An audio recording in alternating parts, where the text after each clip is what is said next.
Hey, what's up, everyone? Morey here, and today we'll be taking a look at Ryuichiro Sakai's sprinting mechanics and really getting focused on his block start, some of the things that he does that are a little non-traditional when it comes to sprinting mechanics, and utilizing that to help you better understand how you can improve your own block start or your own start. We're gonna go ahead and get started. I think the first thing that, and really the main reason I wanted to make this video, is I really like this drill that he's doing here. So we can see going both hands and really loading into the broad jump, and then from here jumping out with 2 feet, landing, and really landing a lot more on like the heels, but getting so much horizontal action as he's bounding. And a big thing that you want to consider here is he's landing on generate most amount of force into the ground as he can. I think it's a great thing to be able to utilize and start doing. He does about 8 bounds, and then he transitions into his top speed. So just to show you guys again, big bound, horizontal bound, and then or horizontal broad jump, I guess, into some bounds to make it so you could really work on the start. Look at how he's keeping those shoulders rounded and really getting those elbows high.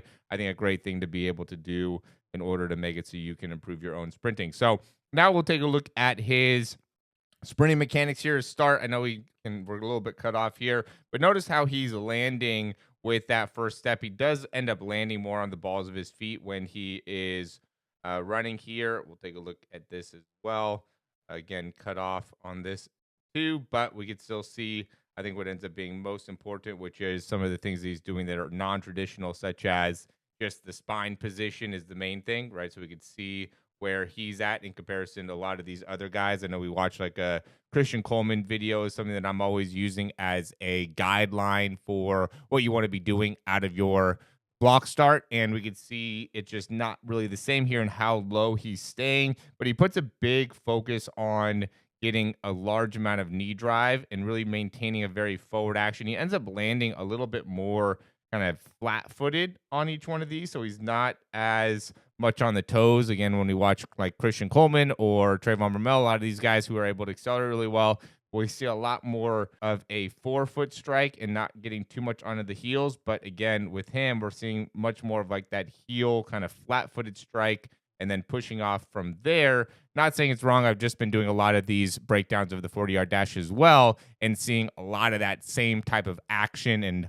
I know that we have in a lot of times, and I've been somebody that has really promoted this myself, really put a big focus on landing more on the balls of the feet. And while I do think that that ends up being something that a lot of people can benefit from, it's obviously not the only way to be able to generate force into the ground or to be quick with the foot while it's striking the ground. Because that's really the main reason why I do put a focus on landing on the ball of the foot, is to make it so then you could be a little bit quicker in transitioning off. But it makes sense to land a little bit further off or a little bit further back, generate more force in the ground, and then transition right straight forward and off of the foot there.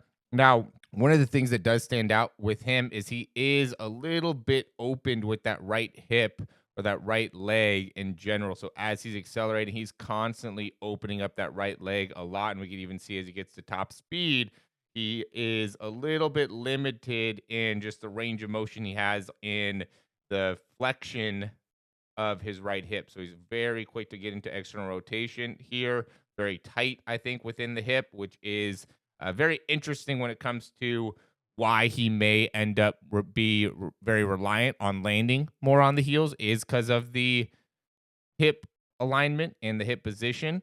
Not necessarily something that would be 100% correlation, but not something that's not a correlation. So just something to consider, I think, when getting to his top speed. He does do a good job of not only accelerating, but also being able to get into a top speed. He ran like 10-1 earlier this season, one of the fastest sprinters in Japan. So that's why we wanted to do a breakdown. He's only about 5'9" too. So he's not a very tall guy, but still has been very successful when it comes to sprinting, and also not a very big guy, not super muscular, not super thick. Like Su Chin is somebody that is obviously a lot thicker of a guy.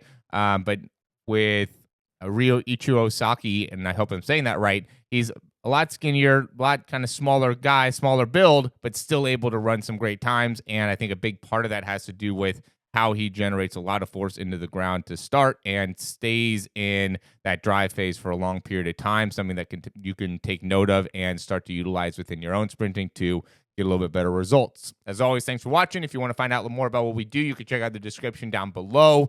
do breakdowns just like this, have programs that will help you in better understanding how to improve your sprinting mechanics, make it so you can get a lot faster in the shortest period of time. Thanks for watching. Like the video, subscribe to the channel. That helps us out a ton, and we'll talk to you soon.